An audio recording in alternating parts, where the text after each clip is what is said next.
हजुर। यो एकदम महत्त्वपूर्ण क्वेसन हो। यसमा चाहिँ हेमोडायलाइसिस भनेको चाहिँ हामीले रगतको जस्तो अब रगतबाट मेसिनमा दूषित पदार्थहरू फिल्टरबाट सफा गर्छौँ।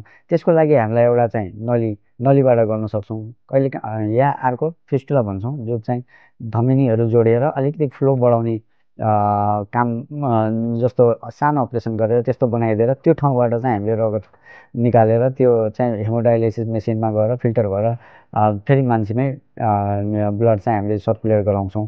त्यो पद्धतिलाई चाहिँ हेमोडायलाइसिस भन्छौँ।